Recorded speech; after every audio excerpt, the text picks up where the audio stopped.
Hello, everyone, and welcome to episode 497 of the Constructive Criticism Podcast. I'm your host, Heezy. I'm joined by the king of coverage himself, Mason E. Clark. Hey, buddy, how you doing? I'm okay today.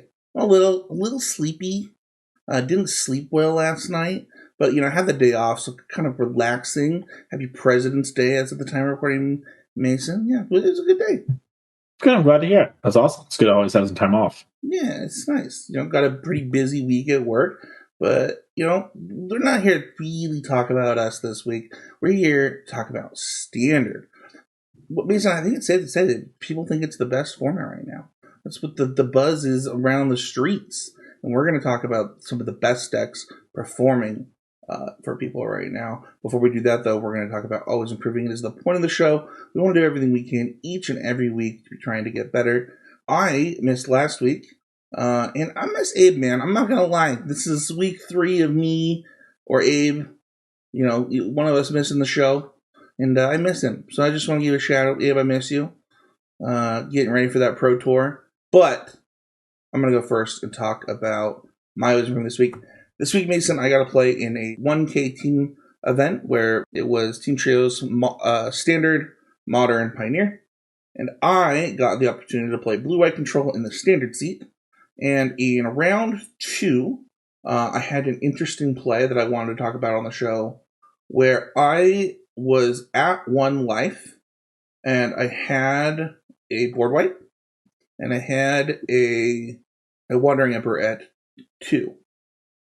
And my opponent was tapped out. And, I thought about it for a while. And, I said, hey, Quentin, I just want you to know that, could be throwing this game away, or I could be, winning this game here. But I'm going to sacrifice this Wandering Emperor to go to 3 to kill this guy before I Wrath so that I don't die to the many 1-mana ETB effects that this deck tends to play. And Quentin's like, okay, well, at least you thought about it. And sure enough, my opponent immediately plays a, ETB, the Saga, that turns into the 2-2. Oh, Commander faces Sargassum? Yep. Gotcha. And it was funny, I ended that game at 2 life, with that exact 2 life that I had gained from that card. And it's something that I think a lot of times in Magic, Michael Henry actually joked that we're addicted to value and stuff. And, looking at myself at 1 life and thinking about the game, it was obvious to me what I should do. And what was so funny is as I passed, my opponent was like, dang it, and slams it on the table. And I think it has kind of goes to those tiny edges or so that PV talks about where, you think, oh, I'll just get this life later. But it's possible that I need this life right now. And, the reason my opponent played into this Wrath so heavily is so that, I would maybe not minus there and instead maybe make a 2-2. And it was the right play, and I was rewarded for it. Yeah, that's awesome. It's really cool when those sort of things come up, and kind of playing towards what winning looks like from here is always a really big and important part of the game, right? It does the 2-2 actually matter? Well, maybe, but if I have the 2-2, they can only maybe do so much damage via haste creatures, right? So maybe this ends up being the same, but it beats things that this doesn't beat. So it's really heads up plan. I really like sort of, the constant thinking about kind of what matters here, right? Because the highest value play you can make is winning the game. Yeah, I agree. What about you? My always improving moment really comes in the form of getting ready for this 75K in Standard. Just been, that's over this a little bit in the past weeks, but just really been exploring everything and not just settling for, oh, I've got a good winner at this deck. I like my plans. It seems reasonable. And just really exploring everything that the format has to offer. Once I found my deck and was pretty happy with it, I spent some time playing other decks and doing that. And ultimately, I think ended up on a deck that I'm happier playing than the other decks. And I don't know if I would have got there or been as confident had I not gone through playing all the other decks.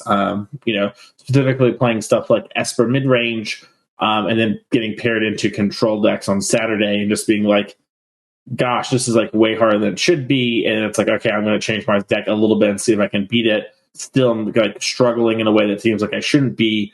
All right, well, maybe there's something really to these decks, and then kind of iterating and taking what's been out there with control decks and working on it from there has been really rewarding.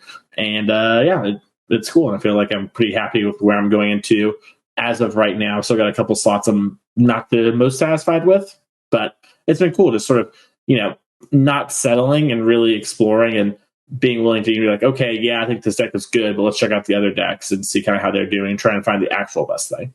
Yeah, I think one of the nice things about this standard format is because it's so much bigger than we're used to, like there's a lot of room for innovating even in like small places.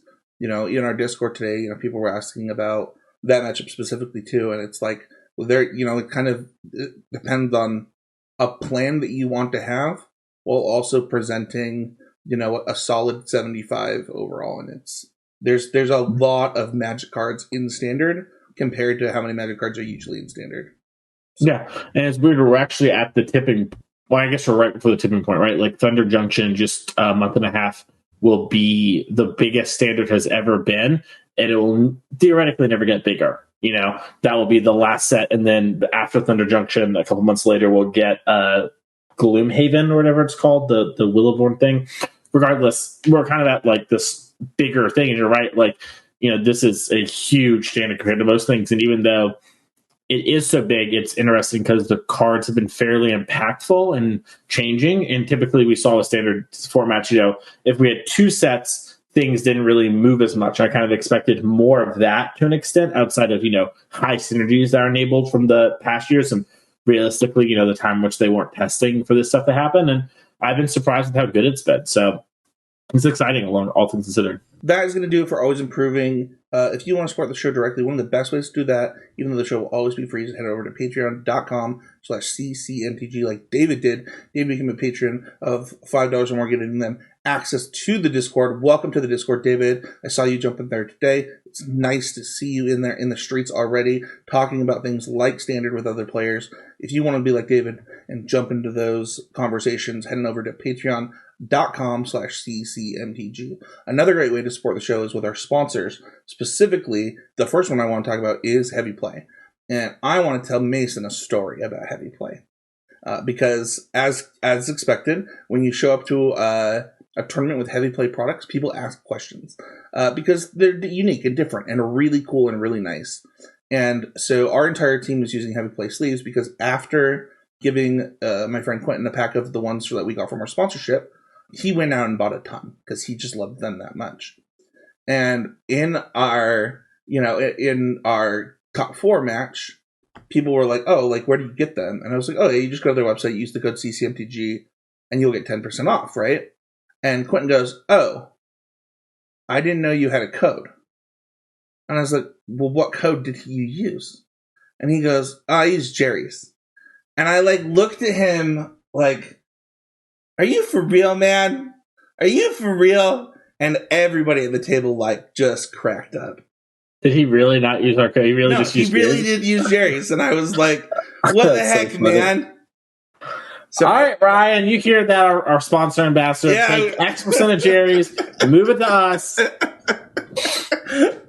So rude. Oh my goodness, that's so funny. It was hysterical. No, but it really is the product really is that good where, he used the sleeves one time and he replaced all of his sleeves across all of his Magic products.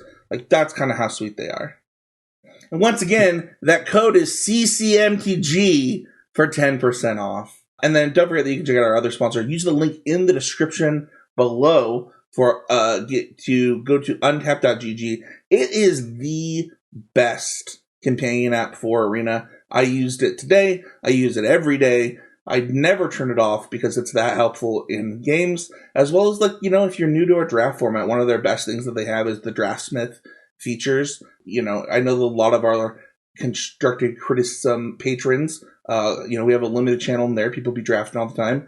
Draftsmith is a great way to get back into draft, understand different draft formats, look at different ways that you could build your deck, things like that.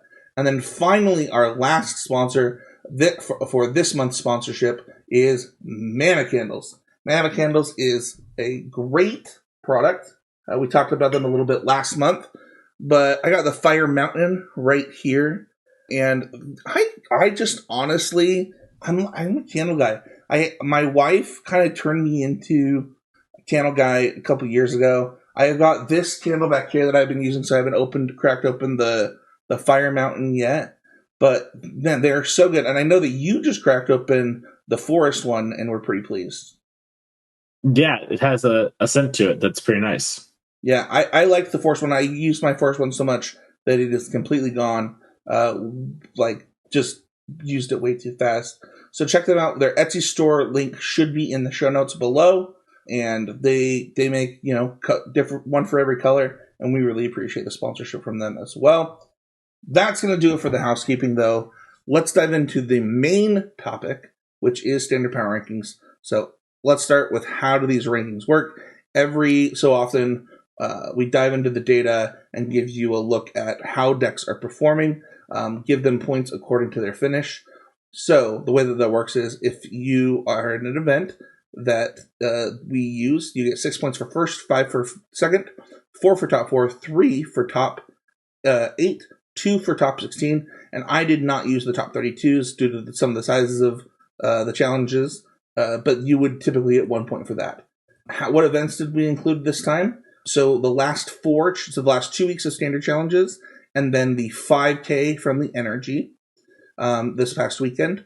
I didn't use the 5K from Denver, Mason, the reason is because I didn't want to make up how those points would work, because the way that it worked is they did a cut to top 16 and then just played one round of the top 16, gave out the invites and the money.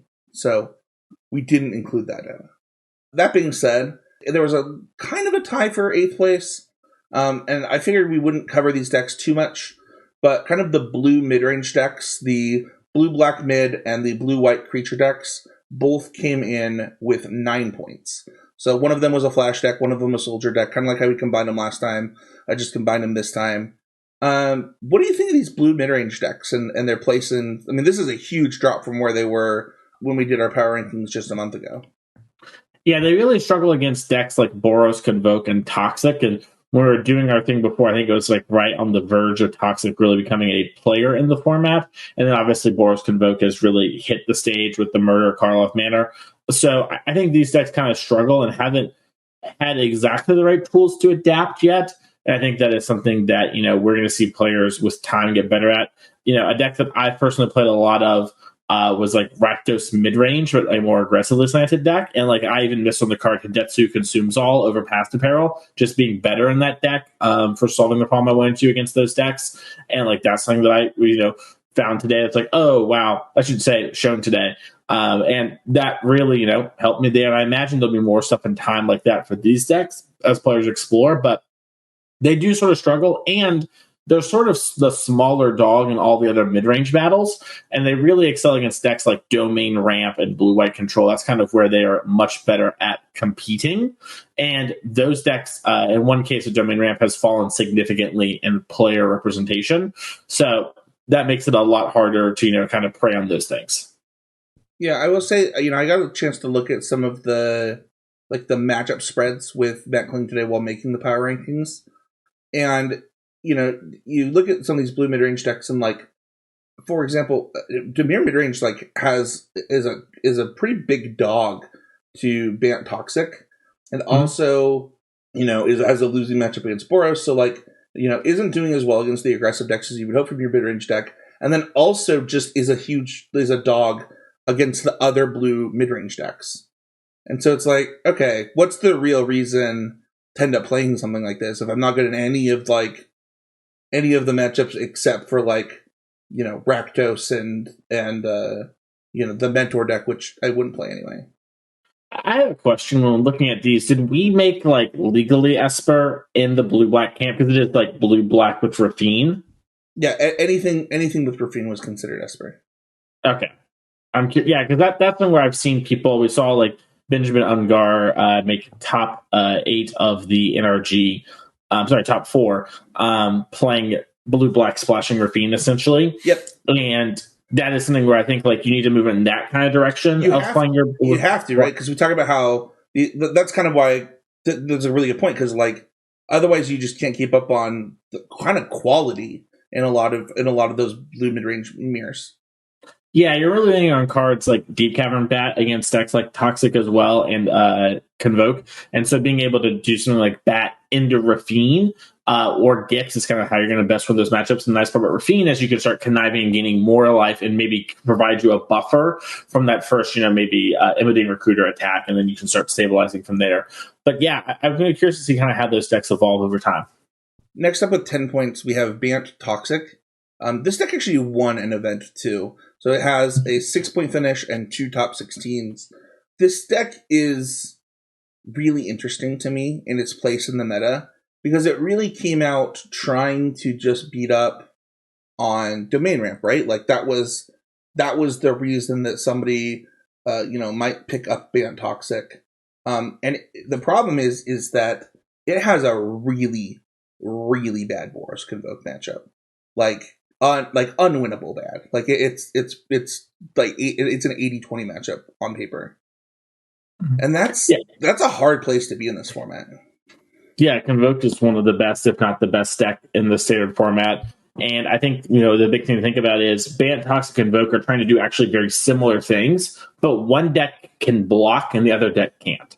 And it, like, literally so many cards in the Toxic deck don't allow you to block and then get outsized by the cards in the Convoke deck. So you have this really hard position. You also have multiple different colors, so cards like Skrelv are a lot less effective, right? If you're trying to, like, Skrelv plus Jawbone Duelist through and do damage, if I play something like a Sanguine Evangelist, well, that's a white and a black body, right? Even if I'm chump blocking, that's creating a bit of a wall for you to get that Corrupted going, to get the Skrelv's Hive going, to get your, lifelink. But even then, you just burst so much with the the Boros Convoke deck, the Bant Toxic deck, just sometimes struggles to actually get that Corrupted going, and then beyond that, get the 10 poison across. So I find this deck is, incredibly well positioned against domain ramp. Pretty good against decks like Blue Black Mid as well, as we talked a second ago, but really leans way too much on Rot Priest plus March with like some sort of wombo combo to win against these other matchups. And I find that to be really frustrating and has me kind of off the deck when it comes to things like Convoke, which is unwinnable, and Esper Mid, which isn't the greatest. It's not a terrible matchup, but it's still hard to break through those walls. Yeah, I think that, I want to go back to your Rot Priest comment. It's like, it's so hard to put together, when you have to put together the right board state even, so not only are you relying on drawing both these cards, but you also have to be in a position where that even is enough. It's a lot to ask. Yeah, and you're also getting a good amount of splash hate, right? Like if you're building your for a Convoke matchup, a lot of the cards overlap. And in fact, really, one of the bigger problems I would argue is that there are almost no cards that you would play just for Infect that don't also hit Convoke, and then all the Convoke cards hit Infect just as well. So you're in this weird position where people just incidentally have cards for you. Yeah. Coming up next in our 6th place slot is Golgari Midrange. This is the same Golgari deck that it's been the whole time. It's really good against Esper control, and it comes in with 12 points. I was kind of looking today. I have not played Golgari very much since I was really high on it. Almost what it feels like so long ago at this point. But this deck has actually recently been struggling in the Esper mid-range matchup. In the last 2 weeks, for what it's worth, it's only 35 matches played, but it actually has a 35% win percentage in those 2 weeks, right? So that means that either one, the Esper decks have really figured out the matchup, or two, that like the cards that the Esper decks are playing now to combat the rest of the format have also come down and actually flipped this matchup on its head.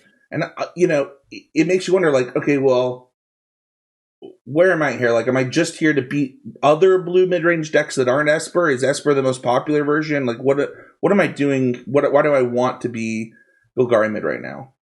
Yeah, I think the biggest reason to go Golgari Mid is we're scoring a pretty good Boros Convoke matchup among all the black mid-range decks. Like, it makes sense that you played the board the best, and cards like Glissa can be a bit of an issue for them, and they stabilize very well while also being really good against the toxic cards. And there's a lot of, I think, strength in that sort of area. I've also heard some people say that they like this version of the mid-range decks best against control. I personally don't really see that, but that's something I've heard players state.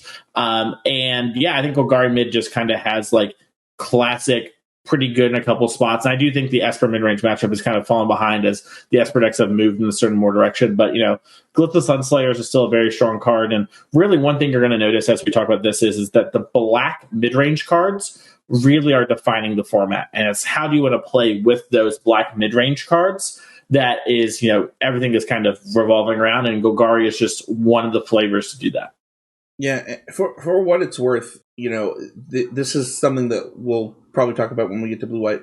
Blue-White has 283 total matches in the last 2 weeks, whereas decks like Boros Convoke have 928 matches. And so there's a huge disparity for this new deck that we're going to talk about, newish deck that we're going to talk about, in the number of matches for the data compared to other things. So you talked a little bit about Golgari midrange.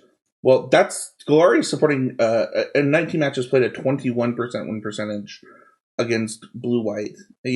Very small sample size, but if it's another deck that's beating up on Golgari, it's kind of leading to okay, well, I'm really good against Azorius, and I'm really good against some of these blue-whitish decks, right?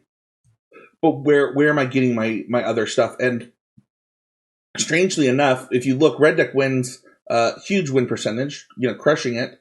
Whereas against Boros Convoke, it's actually a 50-50 matchup because of, and I think that has to do with the 3-mana enchantment, like the War Leader's Call. Yeah, War Leader's Call, being able to push through damage and being able to actually make your stuff big enough to tango a little bit in the matchup. But it just tells me that Boros also has legs that maybe you wouldn't expect a deck like that to have in the matchup, just large enough creatures, things like that.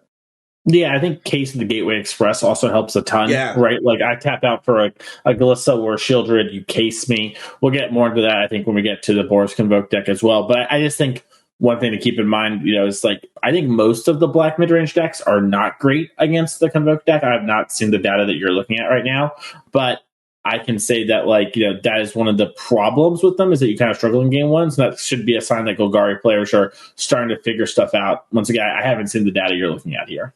Next up with 18 points, coming in at 5th place, is Mono Red. This deck, I think, is has some staying power that I did not expect it to continue to hold a spot like this throughout the formats left, especially when you consider the amount of. We've talked about an aggressive deck in Bant Toxic. We're going to talk, again, Boros Convoke, spoilers, a little bit later. And, Mono Red is staying the course, still a solid deck, able to have good matchups that you kind of don't expect, and still kind of get some of those wins just from, being the aggressor, asking the questions. Yeah, I don't know, man. I think Mono Red's here to stay. Yeah, the Mono Red cards are good. There's not much to be said beyond that. I personally prefer Boros Convoke if I was going to be playing an aggressive deck, but I think the Mono Red cards are good. Going Kamano into something like Feldon into Godric is a really powerful curve. It really puts you on the back foot. Witchstalker Frenzy is a great tool against cards like Preacher of the Schism and Shieldred. Yep. We've seen, even sub-Convoke decks play those cards in small numbers. So, that is just a powerful place to be. And I think the red cards are very powerful, and they do ask somewhat different things of you than things like Toxic and Convoke do, which is an upside, right? A card like Knockout Blow does not hit the same against Convoke as it does against Mono Red.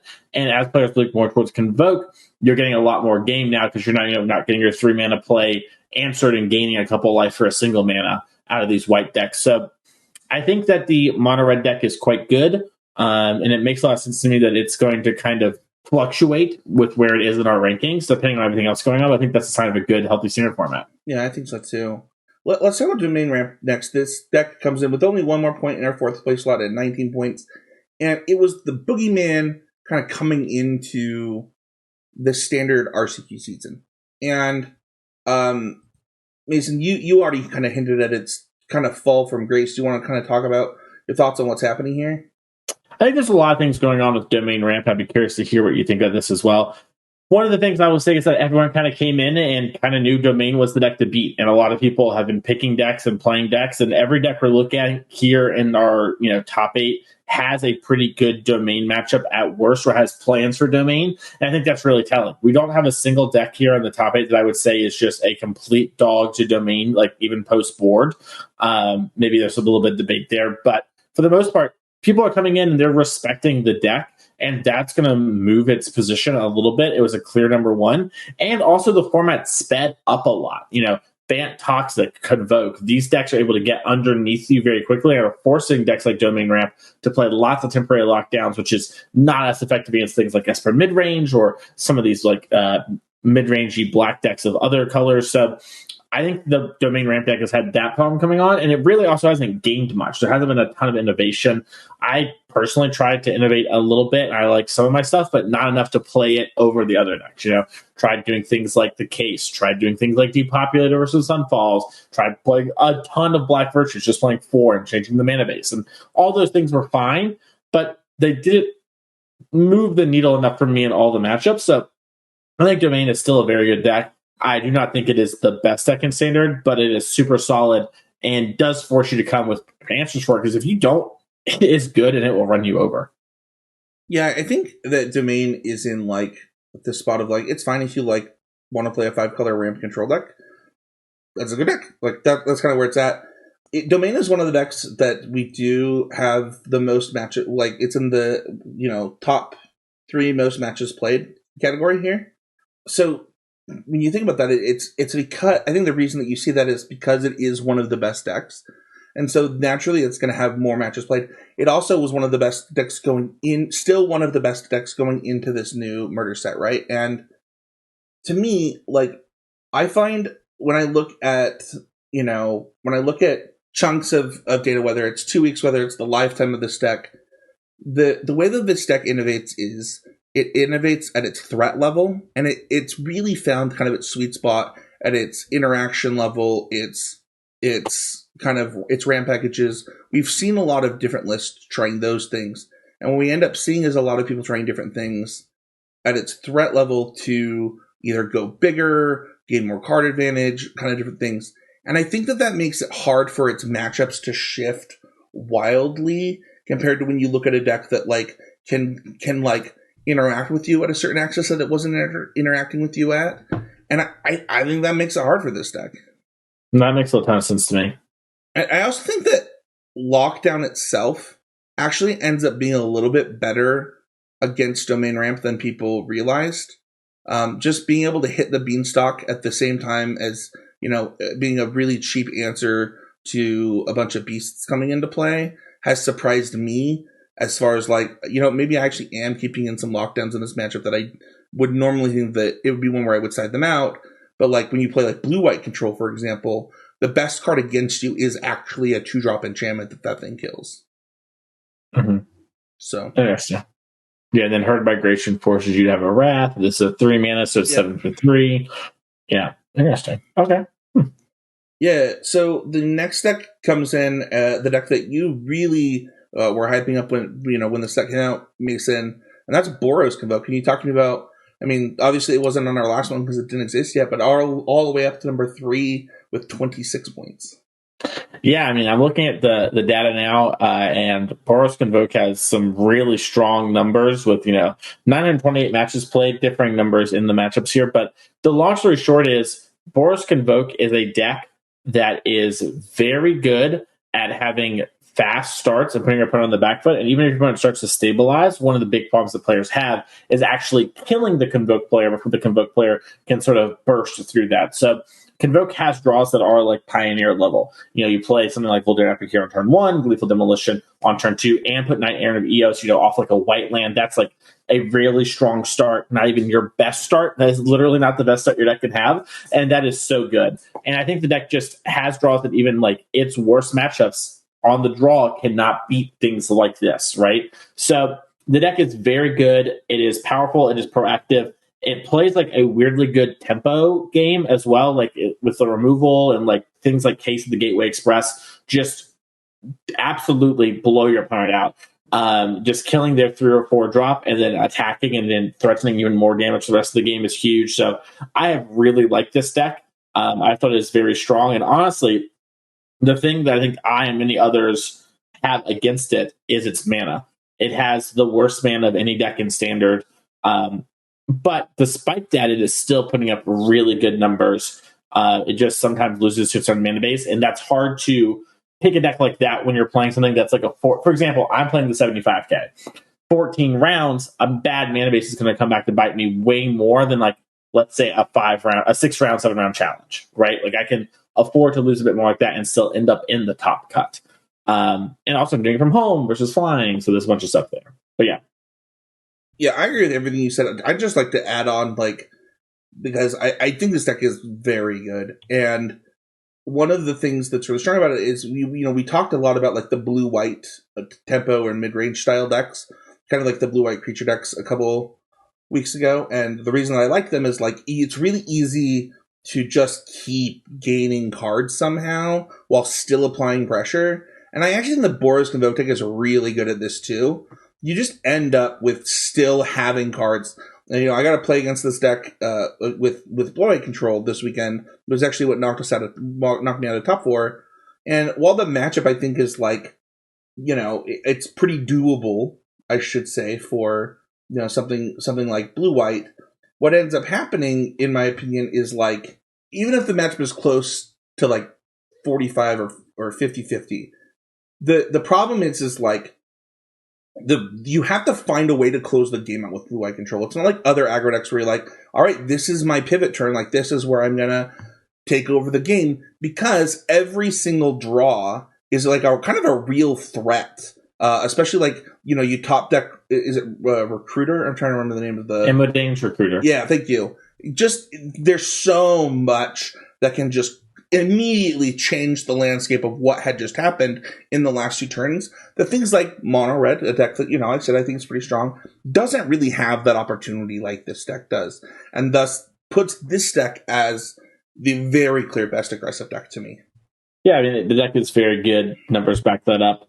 I mean, just have the strongest starts and the ability to fight through in the mid game, like you're talking about. And I think, like, the clues and the blood that you incidentally make is a big part of that, right?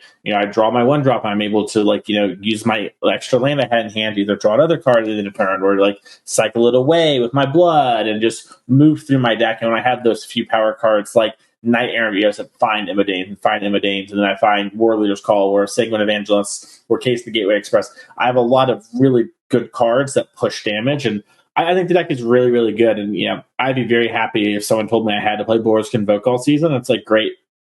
I'd be over the moon. Awesome deck. Now we have our, that was kind of our first big jump in points. Can I say something too real quick? I meant to say before. Yeah. I'm so sorry.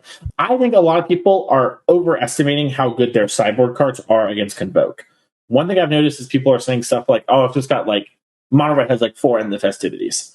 And it's like, that sometimes is good, but it is not like, oh, I've got my 4 in the festivities, time to beat up these players, or like, I've got a Path to Peril. Like Spencer and I were talking about, they do rebuild, and I think you need to have like dedicated plans. Like when I was playing my Rakdos aggressive deck, Spencer, my plan was play an Archfiend Dross, like just try to gum the board up, play a Dross and play a Path to Peril, and hope that, that 12-ish damage I did from everything dying plus my Dross would win the game. That's like a way to actually win. If you just have like a Path to Peril, they rebuild very easily. And if you have things like in the festivities or other cheap like -1/-1s, those cards are better against things like Toxic, where they actually kill everything. And this deck very easily dodges those, including with things like War Leader's Call, which now gives them a card to play into on those turns. So you have to play it early, which makes it hard to line up. So I just wanted to highlight that you need to have really good plans for Boros Convoke. No, I agree. I mean, I kind of was hinting at that with like the blue-white comments about like, oh man, they still have a bunch of stuff. Like, for example, I ended up playing a Boonbringer Valkyrie. And I actually, in my current blue-white list, have 2 Boonbringer Valkyries. Because, like, you actually can't just pivot against that deck. And, I don't even know that in the festivities is that good at all. Like, having 4 of those seems like the wrong approach to the matchup, to be completely honest. But yeah, I completely agree, and I think that this is really common. Like, oh, there's an aggressive deck, like I'll just play some sweepers, right? And it doesn't play out like that. There were times where like I needed my sweeper to be like a destroy effect rather than temporary lockdown multiple times this week playing against this deck, and like that's a Yeah, pretty big deal. yeah. I mean, players playing Get Lost. What's it called? I think it's called Break the Curse. It is the 1 mana destroy an enchantment from Woe and then put the roll on a card. That's another big answer to these things. So you got to come prepared. But speaking of being prepared, Yeah, like I said, that was our first big jump going from 19 to 26 points. We're gonna have an even bigger jump now, going from 26 to 40 points. This is Blue Eye Control. This is the new kid on the block, coming in at second place with 40 points. This is very classic Blue Eye Control. Like, it is counter spells, removal spells, wrath effects, some way to win the game, whether it be like a big creature or planeswalkers. There's lots of different things going around that people will play. But yeah, this deck is just straight up Blue Eye Control from 2016 or something. Mason Clark, what do you think of this deck? I think it's really good. I actually had a friend describe it as Turbo Fog, which I thought was like pretty apt. Like you just have a ton of board wipes, and then you just eventually kill them with something, right? Like you kind of just never let them deal damage to you because you have so many board clears and stuff like that. And so while it doesn't play actual fogs, I do think that like that ends up being, a pretty apt comparison when I'm playing the games. And it's got a lot of really strong cards. No More Lies is obviously a big get for this deck. Deduce was a great card. I think, the innovation of, I think it's called Reclaiming the Third Path, the 2 and a white draw card, gain life for each card in your hand. That card's actually been surprisingly good as like a 1 or a 2 of to me when I've been playing this deck. And I've just really liked this deck's position, and it's felt like playing on easy mode every time I play this deck recently. And one of the things I really like about it is I feel really good against all the mid-range decks. They're all just like I basically have no cards for them in my sideboard, Spencer. And it's like they have a bunch of cards for me, and it doesn't feel like it's a problem. Yeah, one of the things that impresses me kind of about this deck is like if you think about those most played decks we talked about, right? The Espers, the Boros Convokes, the Domain Ramp, and then this deck would probably come in next. 50% of better, small example, like I said, only 280 something matches played, but 50% or better against everything while having a substantial advantage, in my opinion, against Domain Ramp. Really putting Blue Eye Control as maybe the premier control deck over Domain in the format right now. What do you like in the Blue White versus Domain matchup? Yeah, so I think that like it's funny, like I find that like you can be the aggressive deck with like Planeswalkers and Whales because like you just like have Mana Leak, which gets to counter their ramp spells, as well as their big 7 drops, so they play Atraxa? No, that's not the one that you can counter. No, they're playing two. They're usually playing Call the Herd. Yeah, Call the Herd. Thank you. They're usually Herd Migration. Call the Herd's the old one. Yes, I do that every time. Call the Herd's the green one that makes 2/3/3s, right? Correct. That's the old one. Yeah. Herd Migration is like alluding to that in name. And I think the other thing is I think that people overestimate the power of their Atraxas in the matchup. Like a lot of times, like I can power through you drawing 5 cards. Like that's really probably not that big a deal. And like Field of Ruin, eventually you're just not going to be able to like get through every single one of these spells with your caverns. I found the matchup to be very, very winnable, if not just straight up like 60-40 for Blue White, and the data kind of agrees with that. Gotcha. I guess my last question would be, are you playing cards like Tashani's Tidebinder and things like that as well? I wasn't, but I do know that a lot of people find like Tashani's Tidebinder to be pretty good in the matchup, both because of Atraxa and because of Cavern of Souls. But I don't think it's necessary. Like the thing is like I can see why you'd want cards like that, but like if I'm going to play like a 3-drop, I almost would rather play like Cloak in the sideboard. I had a Blue-White Mirror where I positive my opponent boarded in 4 Cloaks. uh, on Arena the other day, and I was like, this is impossible to beat. And I think that in a lot of situations, like that card would come in like a lot of different matchups. Like, for example, this one, where like I can be a little bit more aggressive, forcing my opponent to play a little bit off of their tempo, and really maximizing the type of counter spells that I was playing. But yeah, that's kind of I like what you said. It feels like a little bit of comfort for me playing this deck too. I've played a lot of this style of blue-white control decks, and I also had the thought that it kind of played like Turbo Fog while I was playing this weekend, so that was really funny that you said that. And I also think that just like flowchart decks can be fun sometimes. Like it's a little bit of a break from some of the really hard things that you can get into in Magic, especially when you look at those. Yeah, I'm sorry, I didn't interrupt you. I was just gonna say, like, when blue white's good, it's super fun because you don't have to think. You just kind of win. Yeah, blue white flowchart is like much easier Magic than like so many other things. So yeah, I think for so this is interesting. I'm going to play blue white this weekend at the 75K. $150 when I entered. It's not a cheap tournament to play. I'm flying across the country. I'm playing this thing. I'm giving up the opportunity to hang out with friends in order to play. It's potentially a 3-day tournament, and I want to play the best deck that I can play.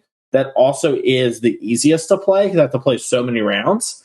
And I'm choosing blue white control because it is so easy to play. Like, unironically, once I realized blue white was good and like talked and I've worked on the deck a bit and played it just a little bit, I was like, oh, thank God.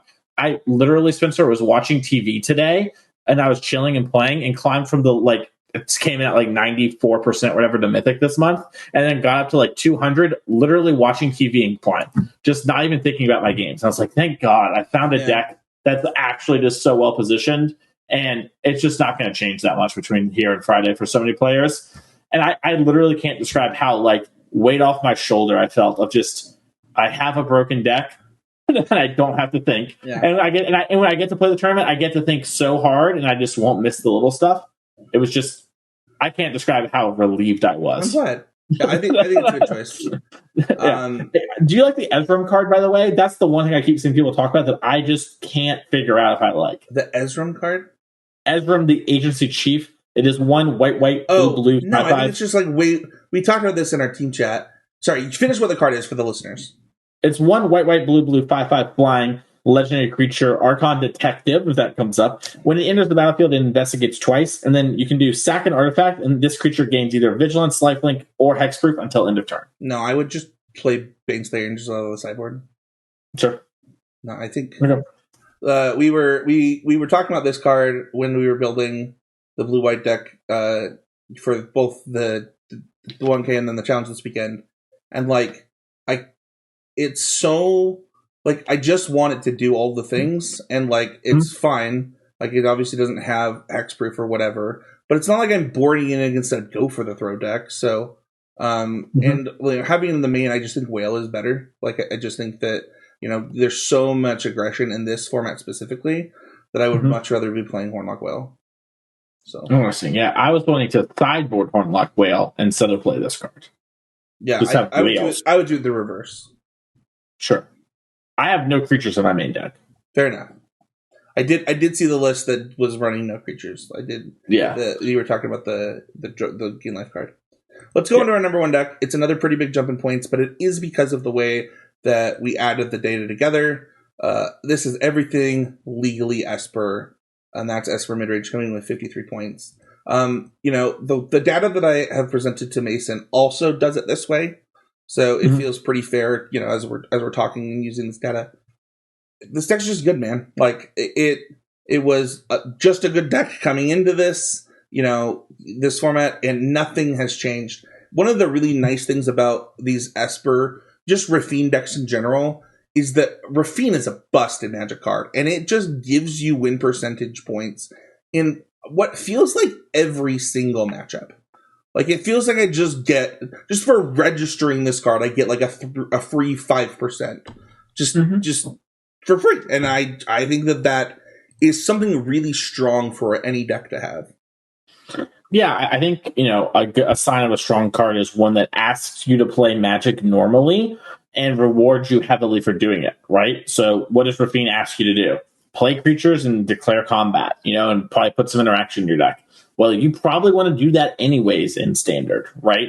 And in Magic in general. And Rafine pays you off in spades for doing that and makes it really hard to flood out, makes it really hard to, get stuck on lands, and it makes it really easy to play powerful, impactful cards in low numbers because you find them more consistently.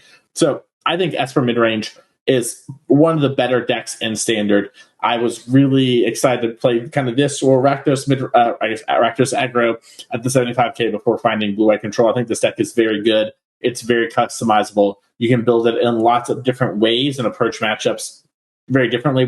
We're seeing enchantment heavier builds of the deck that play Wedding Announcement. We're seeing some that play more 3-drop creatures like Preacher and Tidebinder, etc. And even from there, just like we have 4 Preachers, I have 4 Tidebinders, I have a mixture of this. How many am I playing Wedding Announcements and Preacher, and Gix, and like there's just a lot of variation in this deck, and I think it is really good. And one thing that this deck really helps teach you is like Virtue of is a very powerful card. Like having Ardenvale's Fealty just to make a 2/2 on curve and later in the game slam your Virtue and just start growing your team and basically having Vigilance for all your creatures. It's like, yeah, Vigilance on all of your creatures is very good, and getting them all counters is very good. And it's like even better because it like untaps, so things like your Alkazots are never not blocking, and like that card very purposefully enters the battlefield tapped, right? Like they knew if it was untapped and coming back it'd be like almost too good.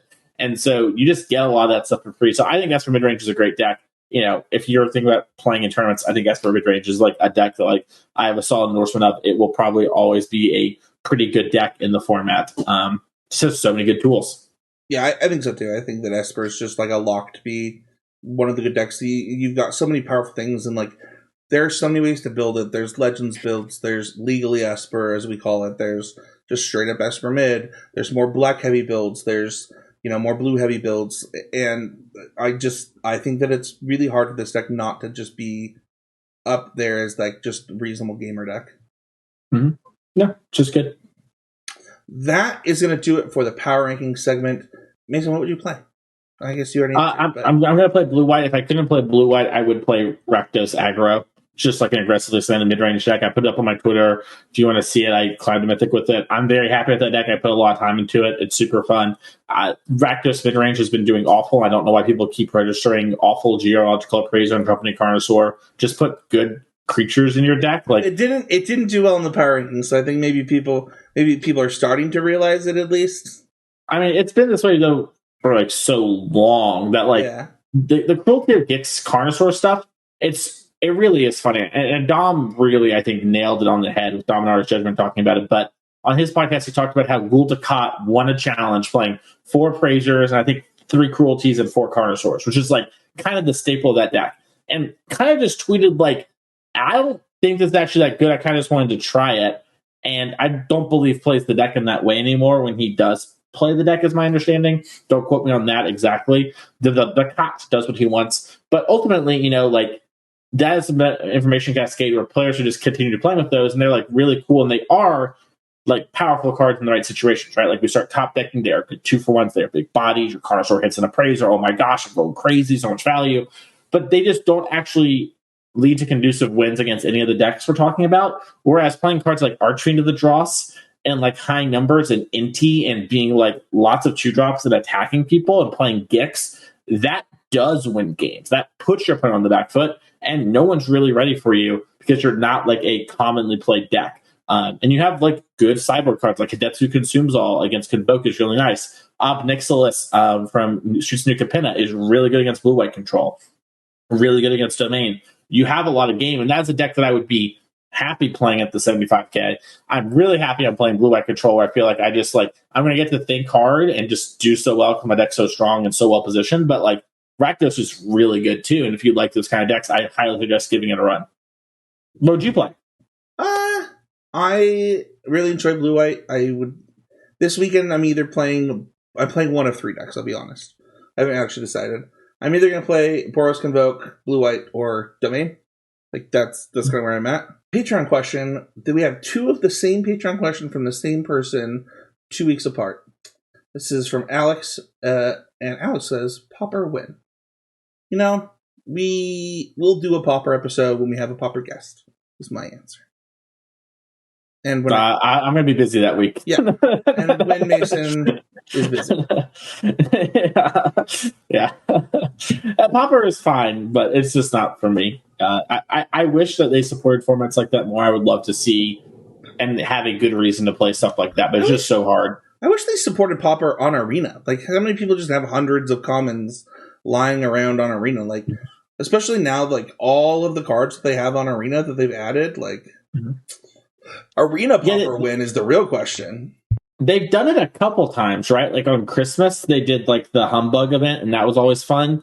It makes me wonder if, like, maybe the engagement wasn't there, but also if you're doing it around Christmas, like, is it your engagement always going to be lower?